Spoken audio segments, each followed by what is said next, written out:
Praise the Lord. हम प्रभु के नाम को धन्यवाद देते हैं आज की इस सुबह के लिए। आइए हम आज प्रभु का वचन अध्ययन करेंगे।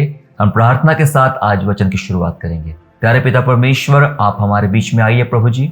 हम प्रभु यीशु मसीह के नाम से आपके चरणों में आते हैं। प्रभु जी, हमें आपका वचन समझना है पिता परमेश्वर, में बुद्धि ज्ञान सामर्थ्य प्रभु जी आपकी सेवा करने के लिए अनुग्रह दे पिता परमेश्वर। हम विनती करते कि आज हर एक की आंखें खुले और हर कोई पिता परमेश्वर आपकी ओर आकर्षित हो जाए और आपको नजदीकता से देखने वाला बने, ऐसा अनुग्रह मांगते हैं। प्रभु जी आइए हमारे बीच में प्रकाशन दीजिए, आपकी महिमा कीजिए। धन्यवाद करते हैं, यीशु नासरी के नाम से प्रार्थना मांगते हैं, आमीन। प्रभु पिता परमेश्वर के नाम को हम धन्यवाद करते। मेरे प्यारों, हम धन्यवाद करते हैं आज का दिन ये प्रभु ने हमें अपनी दया से दिया है। आज जिस विषय पर हम लोग प्रभु के वचन पर बात करने जा रहे वो है लिव लाइक जीसस, यीशु के जैसे जीना, यीशु की तरह जीना, जिस पर हम आज की सुबह बात करने जा रहे हैं। दरअसल बहुत से ऐसे लोग हैं जो जिंदगी गुजार रहे हैं। अब जिंदगी गुजारना और जिंदगी जीना, इसमें क्या फर्क है? इसमें काफी जमीन और आसमान का फर्क है। बहुत सारे लोग जिंदगी गुजार रहे। कभी यदि आपने कभी याद होगा, आपको अपने ट्रेन की यात्रा किया है, बस की यात्रा किया है, तो 10, 15, 20 घंटे का सफर होता है और उस सफर के दौरान हम बस बैठे होते हैं और बोर होते रहते हैं। हम सोचते, बार बार घड़ी देखते हैं कि ये सफर कब गुजरेगा, कब ये समय निकल जाएगा। हम गाने सुनते हैं, हम किताबें पढ़ते हैं, कुछ करते हैं, कुछ ना कुछ करके हम लोग उस समय को गुजारना चाहते हैं। कुछ लोग अपनी जिंदगी बस ऐसे ही गुजार रहे, निकाल रहे, सोच रहे बस ये टाइम निकल जाए, ये उम्र निकल जाए, ये समय निकल जाए, जस्ट गुजार रहे हैं। लेकिन प्रभु यीशु के लोग वो जिंदगी गुजारते नहीं है, जिंदगी जीते हैं। प्रभु के साथ जिंदगी जीने में जो मजा है, प्रभु के साथ चलने में जो मजा है, प्रभु के साथ हाथ पकड़ के एक एक क्षण बड़ा मजेदार होता है, एक एक क्षण बहुत ही आनंदित होता है हम सबके लिए। तो जिंदगी जीना ये होती है। हम जिंदगी गुजारते नहीं है, हम जिंदगी जीते हैं मेरे प्यारों। लेकिन जीते तो है, पर हमें ये सीखना है कि यीशु के जैसे कैसे जिए, जैसा यीशु जिया। हमारे लिए प्रभु यीशु मसीह एकमात्र ऐसा आदर्श है जिसने हमें सिर्फ उपदेश नहीं दिए, सिर्फ हमें कुछ बातें नहीं बताई, उसने हमें जिंदगी जीने का सलीका सिखाया है। जिंदगी कैसे जी जाती है, जीवन कैसे जिया जाता है, वो सारी बातें परमेश्वर ने, प्रभु यीशु मसीह ने अपने पुस्तक में, बाइबल में उसने लिख के रखा है। और वो बातें, उसका जीवन जो सुसमाचार में हम देखते हैं, वो हमें आकर्षित करता है कि हमें कैसा एक व्यक्ति होना चाहिए, कैसा इंसान होना चाहिए और कैसे इस दुनिया में हमने जीना चाहिए। बहुत सारे लोग ये भी कहते हैं कि हम तो बस प्रभु में बने हैं, जो कुछ करते हैं सब ठीक ठाक हो जाता है, हम बस प्रभु में बने हैं। दरअसल प्रभु में बने रहने की परिभाषा क्या है? किस बात को हम कहते हैं प्रभु में बने हैं? कभी कभी ऐसा लगता है कि मैं गीत गा लेता हूं तो मैं प्रभु में बना हूं, मैं मीटिंग अटेंड कर लेता हूं तो मैं प्रभु में बना हूं, मैं सुबह शाम मैंने अपना प्रथा बना लिया कि सुबह उठने के बाद दुआ करना है और सोते समय दुआ करना है तो मैं प्रभु में बना हूं। या ऐसी बहुत सी गलतफहमियां लोगों के मन में होती है। लेकिन प्रभु में बने रहने का मतलब यह होता है मेरे प्यारों कि प्रभु के जैसा जीना। जी हाँ, प्रभु में बने रहने का मतलब होता है प्रभु के जैसा जीना। एक वचन मेरे साथ निकालेंगे, ये वचन आपको बताएगा कि जो बात मैं कह रहा हूं वो कितनी सत्य है। पहला यूहन्ना 2 अध्याय और वचन 6, 1 जॉन चैप्टर 2 एंड वर्स 6, जहाँ इस प्रकार लिखा है, जो कोई यह कहता है कि मैं उसमें बना रहता हूं, सुनिएगा ध्यान से, जो कोई यह कहता है कि मैं उसमें बना रहता हूं, उसे चाहिए कि आप भी वैसा ही चले जैसा वह चलता था। क्लियर शब्द में लिखा है यहाँ पे, जो कोई ये कहता है कि मैं उसमें बना रहता हूं, तो बने रहने की परिभाषा यहां बताई गई है कि उसे चाहिए कि वो खुद भी वैसा चले जैसा यीशु चलता था। इसका मतलब जैसा यीशु जिया वैसा मुझे जीना चाहिए। यदि मैं यीशु के जैसा जीता हूं तो ही मैं अपने आप को कह सकता हूं कि मैं यीशु में बना हूं। अन्यथा गीत गाने वाले या मीटिंग अटेंड करने वाले, ये सब चीजें नहीं होती है। ये सब चीज प्रभु में बने रहना नहीं होती है। बहुत सारे लोग ये सब करते हैं, जो प्रभु यीशु मसीह को सच्चे दिल से विश्वास भी नहीं करते हैं, वे भी लोग यही सब बातें करते हैं। लेकिन सच्चे मसीह बनना है, सच्चे मसीहों के लिए शर्त है, अगर आप प्रभु में बने रहना चाहते हैं तो उसकी सीधी परिभाषा यह है कि यीशु के जैसा जीना है। और वही विषय आज की सुबह हम परमेश्वर के वचन से पढ़ने जा रहे हैं। 3-4 बातें मैं आपको बताना चाहता हूं। हालांकि बहुत ही सारी बातें हैं, बहुत लंबी लिस्ट है, लेकिन वो सारी लिस्ट लेके बैठेंगे तो समय हमें नहीं पूरेगा, बहुत सारा समय लगता है। लेकिन कुछ 3-4 बातें हम जो यीशु मसीह के जीवन सीख कर आए हैं, और वो बातें हम लोग आपके साथ आज बांटना चाहते हैं। प्रियो, ये जो बातें आज मैं बता रहा हूं आपको, इसका मतलब ये नहीं कि बस ये वचन बताना है, बाइबल में लिखा है और कहीं पढ़ा है, ऐसा नहीं होता। इन तमाम वचनों के साथ मेरा अपना अनुभव है। प्रभु के इस वचनों के साथ, उसके जीवन के साथ मैंने कई बार बहुत गंभीरतापूर्वक सोचने का प्रयास किया कि यीशु हमें क्या सिखाता है, कैसे तुझे जीना चाहिए। कुछ बातें मैंने निकाल के आपके सामने लाया हूं, जिसमें से पहली बात यह है कि अगर हमें यीशु के जैसा जीना है, जी हां, यदि हमें यीशु के जैसा जीना है तो हम अपने अधिकारों का इस्तेमाल नहीं कर सकते। अगर हमें यीशु के जैसा जीना है तो हम अपने अधिकारों का इस्तेमाल नहीं कर सकते हैं। थोड़ा इसको क्लियर करेंगे। जी हां, अधिकार क्या है? जब हम स्वर्गीय पिता से प्रार्थना करते हैं, पिता से बात करते हैं, तो हम जरूर अपने अधिकारों का प्रयोग कर सकते हैं कि प्रभु, आपने अपना खून देकर, लहू का दाम देकर मुझे मोल लिया है, और इस कारण मैं तेरी संतान हूं। और मैं संतान हूं, वो संतान कहते हुए अपने आप को हम स्वर्ग राज्य में परमेश्वर पिता से प्रार्थना कर सकते हैं। ये अधिकार है। प्रभु ने हमें अधिकार दिया कि तुम पुत्र बनकर उससे प्रार्थना करो। जब हम शैतान को डांटते हैं, शैतान को निकालते हैं, उसको जीवनों से भगाते हैं, उसके खिलाफ खड़े होते हैं, तब हम परमेश्वर ने जो हमें अधिकार दिए हैं उन अधिकारों का प्रयोग करते हैं। इफिसियों 6 में बहुत सारे अधिकार बताए गए हैं, और न्याय नियम में बहुत सारे अधिकार बताए गए हैं। इन अधिकारों के साथ हम प्रभु यीशु मसीह के वस्त्र को पहनकर, जो हमें पहनाता है, उन अधिकारों को लेकर हम शैतान का सामना कर सकते हैं। वहां हम अपने अधिकारों का इस्तेमाल कर सकते हैं। लेकिन जब हमें मानवीय जीवन जीना है इस संसार में, अपने घर में, अपने सोसाइटी में, अपने क्षेत्र में, जब हम जीते हैं, इंसान बन के जीते हैं, तब हमें ऐसे कोई अधिकार नहीं दिए गए कि तुम अपने अधिकारों का प्रयोग करो। कभी कभी ऐसा होता है कि लोग कहते हैं, लोग अपने अधिकारों का दुरुपयोग करते हैं। दुरुपयोग का मतलब यह होता है कि गलत इस्तेमाल करते हैं। वो सामने से कहते हैं कि आप नहीं जानते मैं कौन हूं। एक बार ऐसा हुआ कि किसी व्यक्ति ने ट्रैफिक सिग्नल तोड़ा और उसकी गाड़ी को रोका गया, और ट्रैफिक पुलिस ने उसको रोका, भाई साहब बाहर निकलिए और हमें आपका एक फाइन आपको भरना पड़ेगा क्योंकि आपने नियम तोड़ा है। भाई साहब बाहर निकल के बोलते हैं कि नहीं, आप नहीं जानते मैं कौन हूं, आप नहीं जानते मैं कौन हूं। तो पुलिस वाला भी डर गया, भाई कौन है आप? तो उसने कहा, अरे मैं जीवते परमेश्वर की संतान हूं, मैं एक प्रचारक हूं, और मुझे आप ऐसा रोक नहीं सकते हैं, मुझे अभी आराधना करने, प्रार्थना करने जाना है। तो पुलिस वाले ने कहा, अच्छा ये बात है, तो अगर आप एक प्रीस्ट है, अगर आप एक धर्मगुरु है, तो आपसे तो डबल, दुगना फाइन लगाना चाहिए आपको, क्योंकि आप लोगों को सिखाते हैं, नियम आपको पालन करना आना चाहिए। तो वो बहस चल रही वहां पे कि भाई आप नहीं जानते, मैं तो ये हूं, वो हूं, मैं परमेश्वर की संतान हूं, ना ये हूं। कई बार लोग जब ये परमेश्वर की संतान या प्रभु के सेवक होने का दावा नहीं ठोक सकते, तो लोग बात करते, अरे आप नहीं जानते, मेरे पापा कोर्ट में हैं, मेरे पिताजी पुलिस में हैं, मेरे अंकल ये फलाना काम करते हैं, मेरा भाई जो है वो भाई है, और ये है ना वो है। हम बहुत सारे लोगों के नाम बताकर, अधिकार बताकर अपने अधिकारों का दुरुपयोग करना चाहते कि मुझे ये अधिकार मिला है और इस अधिकार के नाम पे तुमने मुझे छोड़ देना चाहिए। ऐसे बहुत से अधिकार का प्रयोग हम अपने जीवन में, अपने परिवारों में करना चाहते हैं। परिवारों में भी ऐसा होता है, मैं बड़ा हूं, मेरा ये अधिकार है, मुझे तो बताया ही नहीं, मैं छोटा हूं, मैं छोटी हूं, मैं बड़ी हूं, मेरा ये अधिकार है, मेरा ये पद है, मेरी ये प्रतिष्ठा है, तुमने मुझे पूछा ही नहीं, तुमने मुझे कहा ही नहीं।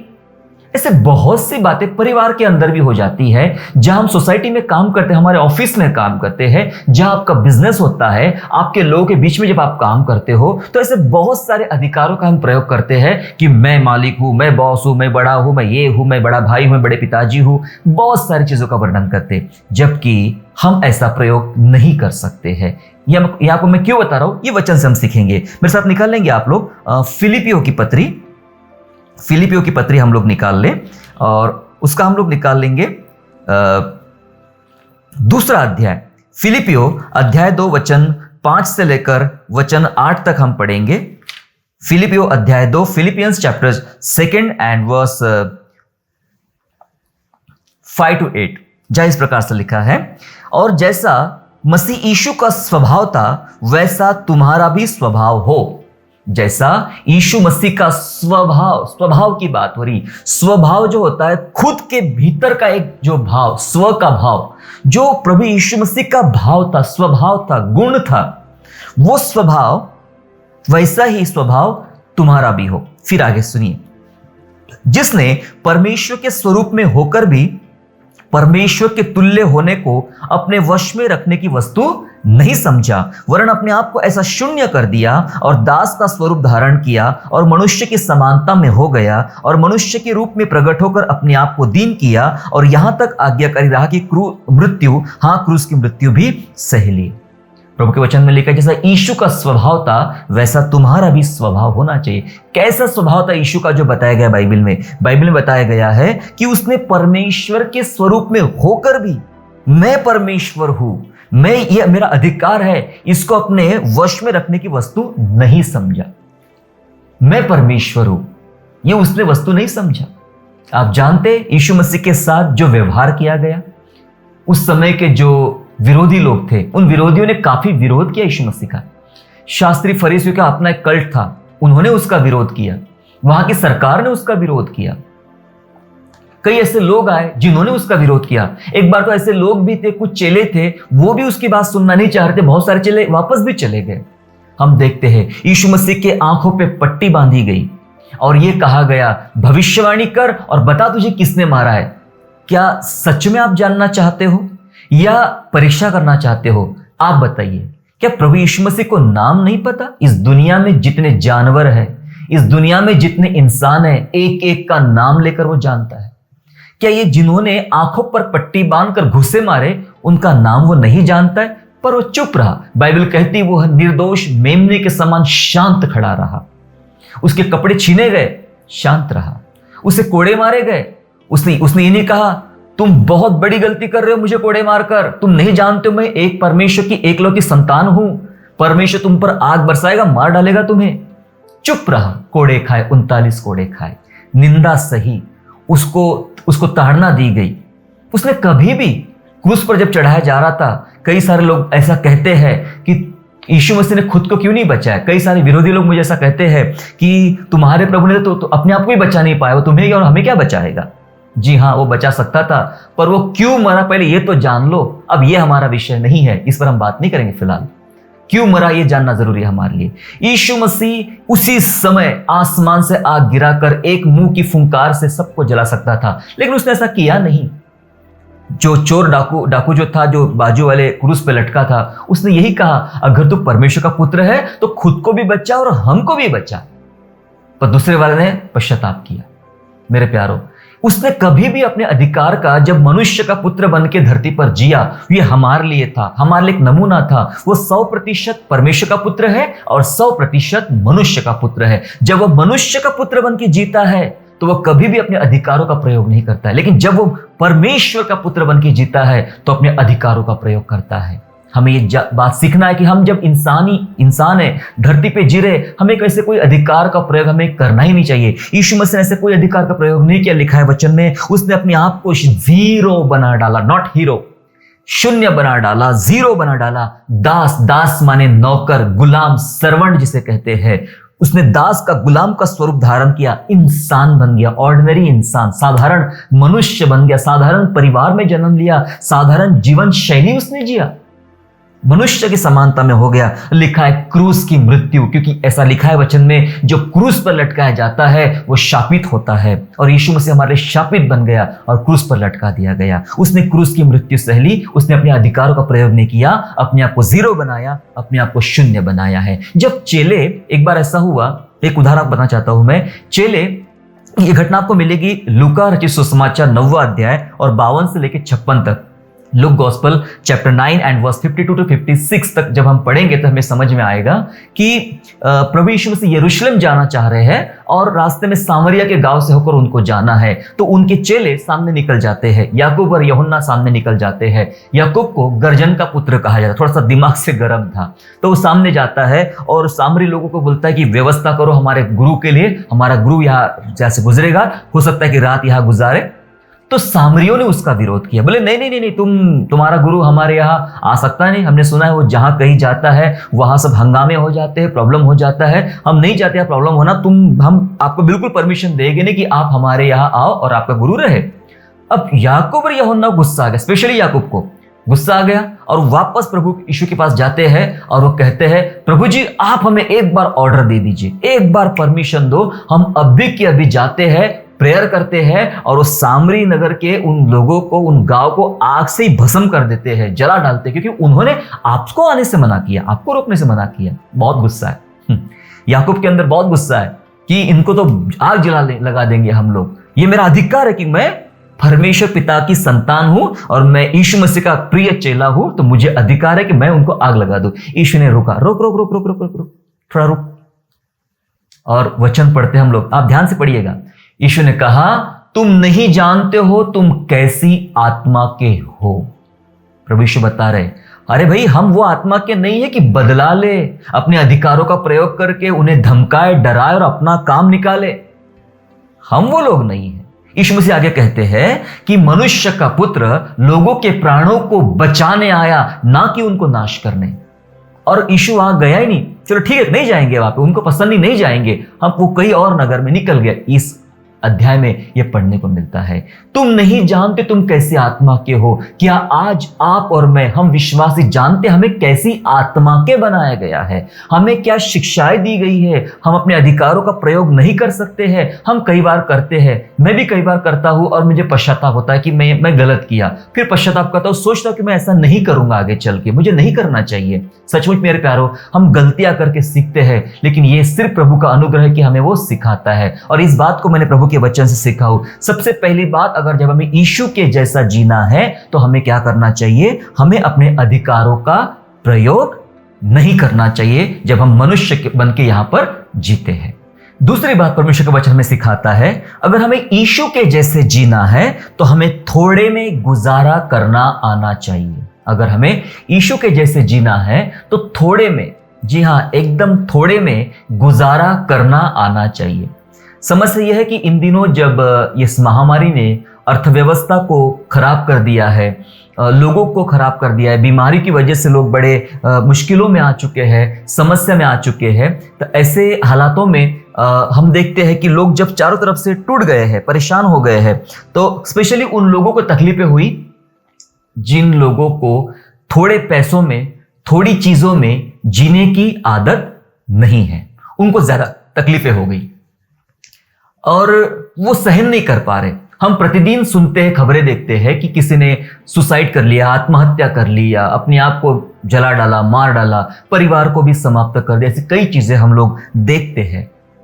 कुछ वजह उनकी ये है कि उनको थोड़े में गुजारा करना अब नहीं जम रहा है, वो नहीं कर सकते, उन्होंने अपने खर्चे बढ़ा लिए, अपनी मुश्किलें बढ़ा ली है, अपनी समस्या उन्होंने बढ़ा ली है और वो उसने में जी नहीं सकते। मेरे प्यारो, एक मसीही होने के नाते हमें बहुत सारा चीजें कमाने की आवश्यकता नहीं है, लेकिन एक मसीह होने के नाते जितना प्रभु ने हमें दिया है उतने में उसे धन्यवाद करते हुए उसमें संतुष्टि के साथ जीने की हमारी आवश्यकता है। मेरे प्यारो, परमेश्वर जिसको जैसा चाहता है वैसा उसको बांट देता है, इसलिए हमें चाहिए कि हमें थोड़े में गुजारा। एक उदाहरण मैं बताना चाहता हूं, क्योंकि सीख रहे हैं हम लोग कि यीशु के जैसा कैसे जिए, यीशु के समान हम कैसे जी सकते हैं। मत्ती रचित सुसमाचार 8वां अध्याय और वचन 19 और वचन 20, Matthew gospel chapter 8 and verse 19 and verse 20 जहाँ इस प्रकार लिखा है, और एक शास्त्री ने पास आकर उससे कहा, हे गुरु, जहां कहीं तू जाएगा मैं तेरे पीछे हो लूंगा। एक शास्त्री ने कहा, लूका में ऐसा लिखा है, कुछ लोगों ने ऐसा कहा, किसी लोगों ने ऐसा कहा कि जहां तू जाएगा, जहां तू रहता है, हम तेरे पीछे रहना चाहते, हम तेरे पीछे आना चाहते। 20 वचन, यीशु ने उससे कहा, लोमड़ियों के भट्ट और आकाश के पक्षियों के बसेरे होते हैं, परंतु मनुष्य के पुत्र के लिए सिर धरने की भी जगह नहीं है। प्रभु यीशु मसीह यहां मनुष्य का पुत्र बनकर जब बात कर रहा है, शास्त्री से, उस व्यक्ति से, उन लोगों से बात कर रहा है। शायद ये लोग ये सोच रहे हैं कि प्रभु तो बहुत ही बड़ी बड़ी बातें करते हैं, बड़े बड़े चमत्कार होते हैं, बड़े बड़े काम होते हैं, बहुत बड़े मकान में प्रभु रहते होंगे, प्रभु का तो बहुत बड़ा बंगला होगा, बहुत खाने पीने की बढ़िया व्यवस्था होगी, रहने के लिए काफी इंतजाम होंगे, तो चलो भाई ये तो राजा ही जैसा है पर हमारा परमेश्वर है, चलो हम भी उसके संग चलना चाहते हैं। तो यीशु ने ये सोच लिया कि शायद ये सोचते होंगे ये सब बड़ा बड़ा देख के मेरे पीछे आना चाहते करके। यीशु ने अपनी तुलना किससे किया? मनुष्य के पुत्र ने अपनी तुलना किससे किया? लोमड़ी से, पक्षी से। कहा कि लोमड़ियों के भट्ट होते हैं, भट्टों में लोमड़ियां रहती है, और पक्षियों के घोंसले होते, बसेरा होता है, लेकिन मेरे पास, मनुष्य के पुत्र के पास सर धरने की भी जगह नहीं। मेरे पास कोई मकान नहीं है, मेरे पास कोई रहने के स्थान नहीं है, मैं कहीं भी रह लेता हूं, कैसा भी जी लेता हूं, कहीं चला जाता हूं, मैं तो ऐसा ही जीता हूं। क्या तुम ऐसा जीना चाहोगे मेरे साथ? मेरी लाइफस्टाइल ऐसी है, यीशु मसीह कहना चाह रहे, मेरे जीवन शैली ऐसी है। क्या आप अपनी जीवन शैली ऐसी करना चाहते हो? क्योंकि यीशु के पीछे चलने वाले सिर्फ गरीब लोग नहीं थे, बहुत पैसे वाले लोग भी थे। एक बार एक पैसे वाला आदमी, धनवान आदमी, जवान यीशु मसीह के पास आया, कहता, अनंत जीवन पाने के लिए मैं क्या करूं? तो यीशु ने कहा, आज्ञा मान। बोले, बचपन से मानता हूं। तो बोले, एक चीज कमी है तेरे अंदर। बोले, क्या? तू अपनी सारी संपत्ति, सारा माल कंगालों को बेच दे दे और मेरे पीछे आ जा, मेरी जैसा जीवन जी, मेरी लाइफस्टाइल जी। लिखा है बाइबल में कि वो आदमी यीशु के पास आकर वापस चला गया। एक ऐसा बंदा जो कुएं के पास आकर भी प्यासा रह गया और वापस चला गया। लिखा है क्योंकि वह एक बहुत धनवान व्यक्ति है, पैसे वाला व्यक्ति, उसका भरोसा पैसे पर है। यीशु मसीह अपनी लाइफस्टाइल सिखाना चाहता है। शास्त्री को बोलते हैं, मेरे पास तो रहने की जगह ही नहीं है, लोमड़ियों के भट्टे, पक्षी के बसेरे हैं, और मेरे पास रहने की जगह नहीं है, मैं बहुत थोड़े में गुजारा करता हूँ। हमें ऐसा वर्णन नहीं मिलता कि यीशु मसीह अपने पास बटवा भी रखता था, पैसा भी रखता था, कुछ लोग पैसा देते थे, सेवा करते थे। ऐसा लिखा है वचन में कि कई नया नियम में प्रेरितों के पीछे कई महिलाएं चलती थी, अपने रुपयों से प्रभु की सेवकाइयां करती थी। यीशु मसीह के चेलों में एक चेला था, यहूदा इस्करियोती। यीशु प्रभु ने इस जिम्मा उसी को थोप दिया, भाई तू रख। तो थैली, पैसे की थैली रखता था, और लिखा है वचन में चुरा भी लेता था। लेकिन प्रभु यीशु मसीह के बारे में कभी दिखता नहीं कि उसने ये संपत्ति, चीजें, इन सब बातों पर कभी जीवन जिया, ये लाइफस्टाइल जिया और हमें बताया कि तुम भी ऐसा जियो। नहीं, वो सिंपल लाइफ जिया। पर विडंबना यह है कि आजकल ये प्रचार किया जाता है, आजकल ये प्रचार सुनना भी बहुत अच्छा लगता है कि यीशु चमत्कार कर रहा है, आपके बड़ा सा मकान देने जा रहा है, यीशु आपके घर में धड़ धड़ धड़ आसमान से पैसे गिराने वाला है, यीशु आज शाम आपके घर में जब आप अपनी अलमारी खोलोगे तो उसके अंदर सोना बाहर निकलने वाला है। और लोग अचंभित होते, वाह ऐसा होने वाला, कितना अच्छा यीशु है, कितना अच्छा प्रभु है, ये सब लोग कहते हैं। और ऐसा प्रचार सुनना भी चाहते हैं, लोग बोलना भी चाहते हैं, और ऐसों के भक्त ज्यादा बनना चाहते हैं। मैं बताना चाहता हूं यीशु मसीह ने कैसा जिया। किसके समान जीना चाहोगे बाइबल में? आप बाइबल में किसके समान? बाइबल में बहुत सारे लोग हैं, 40 के आसपास बाइबल के लेखक हैं, बहुत सारे हीरो हैं, यीशु मसीह के 12 चेले हैं। आप इन तमाम लोगों में से पुराने नियम से लेकर नए नियम तक बहुत सारे लोग हैं, इंक्लूडिंग जीसस। आप किसके जैसा जीना चाहोगे? फैसला आपका है। आप किसको सर्वश्रेष्ठ मानते हैं बाइबल में? किसके समान जीना चाहोगे? जी हां, यीशु के समान। अगर यीशु के समान जीना चाहोगे तो हम लोग कुछ बातें सीख रहे हैं, बहुत लंबी लिस्ट है मेरे पास, पर छोटी बातें बता रहा हूं। यीशु के समान जीना है, थोड़े में गुजारा करना आना चाहिए। जिनके पास ये महामारी में जो लोग थोड़े में जीते थे, उन्हें कोई फर्क नहीं पड़ा। बोले, हम पहले भी जीते थे ऐसा ही, हम मुश्किलों में जीते थे ऐसा, हमारे लिए कुछ भी नई चीज नहीं हुई है, हमारे लिए कुछ भी नया नहीं हुआ, हम पहले भी ऐसे ही जीते थे। लेकिन उनको काफी सदमे लगे हैं जो लोग पहले भरपूरी में जीते थे और आज मुश्किलों में आ गए, और मुश्किल इतनी हो गई कि बस उन्हें सब कुछ खत्म करना पड़ रहा है। मेरे प्यारों, बाइबल यीशु मसीह हमें सिखा रहा है, हमें थोड़े में जीना आना चाहिए, थोड़े में गुजारा करना आना चाहिए। एक और वचन हम लोग आप पढ़ना चाहते हैं, और ये मिलेगा हमें 1 तीमुथियुस चैप्टर 6 वर्स 6 to 8, पहला तीमुथियुस 6वां अध्याय और 6 से लेकर 8 तक, जहां बाइबल की शिक्षाएं है, पर संतोष सहित भक्ति बड़ी कमाई है। संतोष के साथ, समाधानी के साथ जो प्रभु की आराधना करते। समाधानी का मतलब ये नहीं होता कि हमारे पास सब कुछ बहुता से रहे, सब भरपूरी से रहे और तब हम प्रभु से कहे यस लॉर्ड, प्रभु तू कितना अच्छा है, मेरे सूटकेस में पैसा भरा है, मेरी अलमारी में पैसा भरा है, मेरी जेब में पैसा भरा है, मेरे घर के डिब्बे सब भरे हुए हैं, प्रभु तू कितना भला है। नो, संतुष्टि तो तब आती ही नहीं है, क्योंकि वहां इच्छाएं जाती, मुझे और थोड़ा चाहिए और थोड़ा चाहिए और थोड़ा चाहिए। संतुष्टि आने के लिए बहुत होना जरूरी नहीं है और बहुत नहीं होना भी जरूरी नहीं है। संतुष्टि कहीं भी किसी हालत में आ सकती है, हम किसी भी सिचुएशन में संतुष्टि आ सकती है हमारे लिए। तो बाइबल कह रही है कि संतोष सहित भक्ति बड़ी कमाई है। लिखा है आगे, क्योंकि हम ना जगत में कुछ लाए हैं और ना कुछ ले जा सकते हैं। कुछ भी लाए नहीं और कुछ ले जा सकते नहीं। हम अपनी मां की कोख से नग्न अवस्था में बाहर आए थे और जब दुनिया छोड़ के जाएंगे तो नग्न अवस्था में चले जाएंगे। एक कपड़ा भी हम नहीं ले जा सकते हैं, ऐसा वचन बोल रहा है। कुछ नहीं ले जा सकते। तो फिर कैसा? फिर आगे लिखा है, पर 8वां वचन ये बहुत खास है, और यदि हमारे पास खाने और पहनने को हो तो इसी पर संतोष करना चाहिए। क्या है? खाने को हो और पहनने को हो, इसी में संतोष करना चाहिए। हमें स्कूलों में पढ़ाया गया था इंसान की मूलभूत आवश्यकता, बेसिक नीड जो होता है इंसान की, क्या है? रोटी, कपड़ा और मकान। यीशु मसीह बता रहे, पर प्रभु का वचन बता रहा है रोटी और कपड़ा, मकान का उल्लेख नहीं है। अब मकान की वजह से कई सारे लोग मुश्किलों में आ गए हैं, तंगी में, मुश्किलों का जीवन जी रहे हैं। ये हमारा मुद्दा नहीं है, ये अलग मुद्दा है। इस पर बाद में हम कभी जब हम फाइनेंस की बात करेंगे तो उस पर बात करेंगे, परंतु ये मुद्दा अलग है। बाइबल कहती है ज्यादा टेंशन नहीं लेने का। अगर आपके पास में पहनने के लिए कपड़ा हो और खाने के लिए भोजन हो, बस खुश रहो, मजे में रहो, बिंदास रहो, यही समाधान आएगा। और समाधानी के साथ भक्ति बड़ी कमाई है। यीशु मसीह ने कहा मेरे पास रहने की जगह नहीं है, लोमड़ियों के भट्ट होते हैं, पक्षी का बसेरा मेरे पास कुछ नहीं है। तीमुथियुस के वचन में लिखा है कि खाने के लिए हो और पहनने के लिए हो तो उसी में संतोष करना। कुल मिला के बाइबल हमें सिखाना चाह रही है कि हमें थोड़े में गुजारा करना आना चाहिए। सचमुच हमें बहुत थोड़े में गुजारा करना आना चाहिए। अगर हम ऐसा कर रहे हैं तो यीशु के जैसे जी रहे हैं।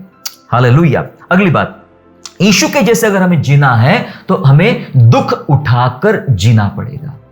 यीशु के जैसे अगर हमें जीना है तो दुख उठाकर जीना होगा।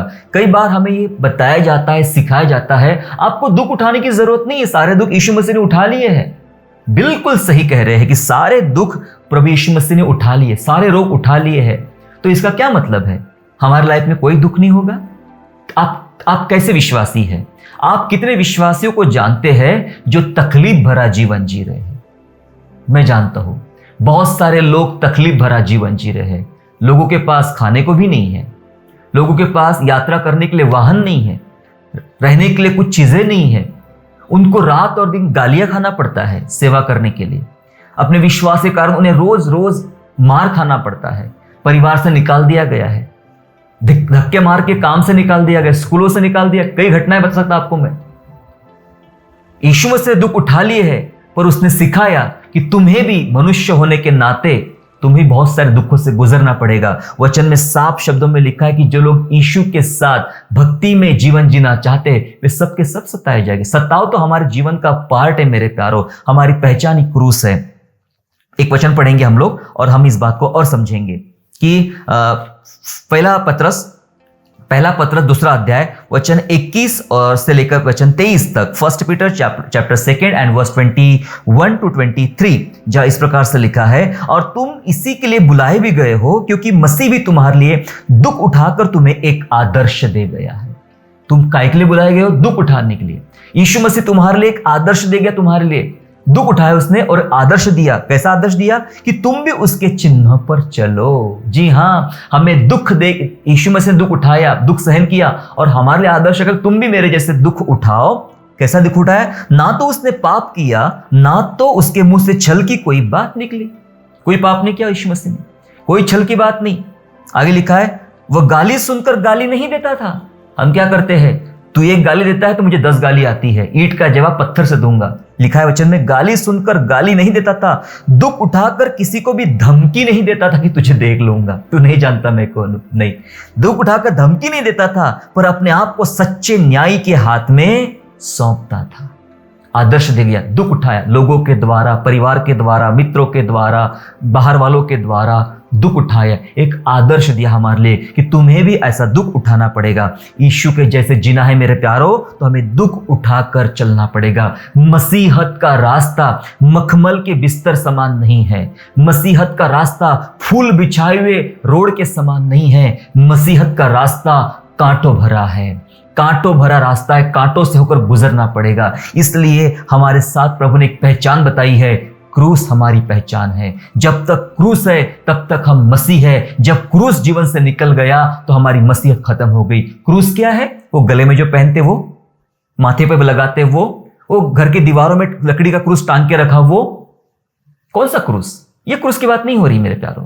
क्रूस बलिदान, क्रूस मतलब त्याग, क्रूस मतलब कुर्बानी। ये त्याग वाला जीवन जब आप जीते हो, यीशु मसीह ने कहा, जो कोई मेरे पीछे आना चाहता है प्रतिदिन अपना क्रूस उठाए और मेरे पीछे हो ले। अगर कोई माता पिता भाई बहन ये वो सबको अप्रिय न जाने तो मेरा चेला नहीं बन सकता। दुख उठा, क्रूस उठा, मेरे पीछे हो ले। ये यीशु मसीह ने, प्रभु ने हमें रास्ता बताया है कि मेरे पीछे चलना है तो दुख उठाकर, क्रूस उठाकर चलना पड़ेगा। क्रूस हमारी पहचान है मेरे प्यारों। चाहे किसी भी प्रकार का दुख क्यों ना हो जीवन में, किसी प्रकार का, फिर आर्थिक रूप से हो, आत्मिक रूप से हो, बाहरी रूप से हो, भौतिक रूप से हो, रिश्तेदारों के द्वारा हो, मित्रों के द्वारा हो, परिस्थितियों के द्वारा हो, समय के द्वारा हो, सारे दुख हमें सहते हुए, सहन करते हुए यीशु के पीछे चलना है। ये कहते, प्रभु मुझे बस तेरे जैसा बनना है, मुझे तूने नमूना दिया, मैं तेरे जैसा बनना चाहता हूं। सिर्फ गीत गाने से नहीं होता है कि यीशु मसीह मुझे तेरे जैसा बना, गीत गाने से नहीं होगा। रोजमर्रा के जीवन में इसकी प्रैक्टिस करना पड़ेगा कि मुझे यीशु के जैसा चलना है, यीशु के जैसा बनना है। अंतिम बात पढ़ के हम लोग समाप्त करेंगे। चौथी बात, यीशु के जैसा जीना है तो यीशु के जैसी सोच रखना पड़ेगा। यीशु के जैसा जीना है तो यीशु के जैसी सोच, सोच बहुत मायने रखती है। सोच, आप क्या सोचते हो? आप मसीही हो तो आपकी सोच क्या है? आप सोचते क्या हो? आपके अंदर कल्पनाएं कैसी, आपकी विचारधारा कैसी, उस पर मायने रखता है। यीशु मसीह ने एक सिंपल एग्जांपल दिया जो यूहन्ना 13 में मिलता है। यूहन्ना 13 में, जॉन 13 में मिलता है, वचन 14 और वचन 15 में हमने पढ़ने को मिलता है, जहां यीशु मसीह ने अपने चेलों के पांव धोए। लिखा है, यदि मैंने प्रभु और गुरु होकर तुम्हारे पांव धोए। कोई भी गुरु अपने चेलों के पांव नहीं धोता है आज तक, लेकिन हमारा गुरु यीशु नासरी अपने चेलों के पांव धो रहा है। मैंने प्रभु होकर, गुरु होकर तुम्हारे पांव धोए तो तुम्हें भी एक दूसरे के पांव धोना चाहिए, क्योंकि मैंने तुम्हें नमूना दिखा दिया है कि जैसा मैंने तुम्हारे साथ किया तुम भी वैसा ही किया करो। क्या नमूना दिया प्रभु यीशु मसीह ने? मैंने जो व्यवहार तुम्हारे साथ किया, मैंने जो अपनी सोच तुम्हारे साथ रखी है, तुम वैसा व्यवहार दूसरों के साथ किया करो। यीशु प्रभु की सोच क्या थी? पांव क्यों धोए यीशु मसीह ने? हम पांव किसके धोना पसंद करेंगे? हम किसको रिस्पेक्ट करना पसंद करेंगे? हम किसका आदर करना पसंद करेंगे? जो हमसे बड़े हैं, जो आदर के योग्य है, सम्माननीय है, आदरणीय है, बहुत अच्छे हैं। हम बड़ों के सामने sir sir sir sir sir करके बात करेंगे, सलाम साहब, हाँ जी करके उनसे बात करेंगे। लेकिन जो अपने से छोटा है, शायद उम्र में, शायद आपके स्तर में, शायद आपके फाइनेंशियल लेवल पे, है ना, स्टेटस में, पढ़ाई में, किसी बात में छोटा है, उसके प्रति हमारा रवैया क्या होता है? उसके प्रति हमारी सोच क्या होती है? बहुत ही गंदा आदमी है, छोटा आदमी है, चल बाहर दूर हो जा, साइड में हो जा। क्या व्यवहार है हमारा छोटों के प्रति? लेकिन बड़ों के लिए सर सर सर, साहब साहब, हम इस प्रकार से बातें करते हैं। मेरे प्यारों, यीशु मसीह ने अपने से छोटे चेलों के पांव धोए, ये साबित करने के लिए मैं गुरु होकर प्रभु को तुम्हारे पांव धो सकता हूं, तुम्हें क्या कुछ नहीं करना चाहिए। ये सोच रखा प्रभु यीशु मसीह ने, ये सोच रखा। यीशु की शिक्षा में शिक्षाएं बड़े बनना है तो पहले छोटे बनना सीखो। जो कोई अपने आप को छोटा बनाएगा, स्वर्ग राज्य में बड़ा किया जाएगा। हम रोजमर्रा के जीवन में जो हमारे आसपास का वातावरण है, आसपास के लोग हैं, कैसा व्यवहार करते उनके साथ हम लोग, उनके साथ उतने ही रिस्पेक्ट, उतने ही आदर के साथ व्यवहार हमने करना चाहिए। हमारे गुरु ने, हमारे प्रभु ने हमें यह सिखाया। चाहे परिवार की बात हो या परिवार के बाहर की बात हो, आपको और मुझे पाँव धोने की आदत होना चाहिए। अपने से बड़ों का भी आदर करे, लेकिन अपने छोटे वालों को तुच्छ ना जाने, उनका भी सम्मान करे, उनका भी आदर करे। हमने ये 4 बातें आज हम सीखा, हालांकि और भी बातें हैं, प्रभु ने अगर आगे मौका दे इस पर हम बात करेंगे। 4 बातें सीखा, यीशु के जैसा बनना है ना। बने रहने का मतलब होता है कि हमें यीशु के जैसा जीना है, तो ही हम कह सकते कि मैं यीशु में बना हूं। हमने ये पहला यूहन्ना में पढ़ लिया। हमने 4 बातें सीखा कि हम यीशु के जैसा जीना है तो हम अपने अधिकारों का प्रयोग नहीं कर सकते, अधिकारों का इस्तेमाल, मनुष्य के रूप में अधिकारों का इस्तेमाल नहीं कर सकते। क्लियर से हमने बात की इसके ऊपर में। फिर यीशु के जैसे जीना है तो हमें थोड़े में गुजारा करना आना चाहिए, बहुत थोड़े में। थोड़ा है तो काफी है। सारपत की विधवा को पूछा क्या है तेरे पास? मुट्ठी भर आटा, बस काफी है। मूसा को पूछा क्या है तेरे पास? लाठी है, काफी है, काफी है, उसी का मैं इस्तेमाल करूंगा। यीशु के जैसे जीना है तो दुख उठाकर जीना पड़ेगा, और यीशु के समान जीना है तो यीशु के समान सोच रखना पड़ेगा। ये 4 बातें हम सीखते हैं, और मैं चाहता हूं इन 4 बातों पर आप अमल करें, अप्लाई करें, और ऐसा ही प्रभु के साथ जीने का प्रयास करें। यीशु के समान जो बातें बताई गई है, हालांकि और भी बातें हैं, लेकिन जब आप ये सीखोगे तो जीवन जीने में बड़ा मजा आएगा, बड़ा आनंद आएगा। मेरे प्यारो, जीवन यूं ही गुजारिए मत कि यात्रा है और टाइम पास करते निकाल रहे हो। जिंदगी जियो, जिंदगी का मजा लो, जिंदगी का आनंद लो जो प्रभु ने जीवन दिया है। लेकिन वो जिंदगी में बहुत मजा आएगा जब आप यीशु के जैसा जियोगे। यीशु जैसा जिया उसको आप फॉलो करेंगे। इसको उसको फॉलो करना छोड़ो। कई लोग कहते मैं तो इसको फॉलो करता हूँ, कोई लोग कहते मेरे इतने फॉलोअर है। अरे छोड़िए भाई, सोशल मीडिया पे कौन किसको फॉलो करता है। हमें बाइबल को फॉलो करना है, यीशु मसीह को फॉलो करना है, और हमारा प्रभु यीशु मसीह 24 घंटा ऑनलाइन रहता है। साम 121 में लिखा है कि वो ना तो सोता है ना ऊंघता है, रात और दिन उसकी आंखें कान हमारी दुहाई की ओर लगी रहती है। इसका मतलब वो ऑनलाइन रहता है 24 घंटा। आइए हम प्रभु के साथ चले और कहे प्रभु मुझे तेरे जैसा जीने के लिए मेरी सहायता कर। दुआ करें। अगर आज आपके अंदर ऐसी कोई बात है, आपको लगता है कि मैं नहीं जिया यीशु के समान, इस कारण मेरे फैमिली में, मेरे व्यक्तिगत जीवन में काफी समस्या है, काफी तकलीफें हैं, कोई बात नहीं। प्रभु ने फिर एक मौका दिया है आज हमें कि यीशु कहता है मेरे जैसे बनो, मेरे जैसे बनो, मेरे समान जीने का प्रयास करो। आइए हम यीशु के समान जीने का प्रयास करें और प्रतिज्ञा करें, फैसला करें कि प्रभु मैं तेरे समान जीने का कोशिश करूंगा। दुआ करेंगे। पिता, हम यीशु मसीह के नाम से आपके चरणों में आते हैं। धन्यवाद प्रभु कि आपने हमें बहुत प्यार किया, अपनी संतान बनाया। हम धन्यवाद करते हैं।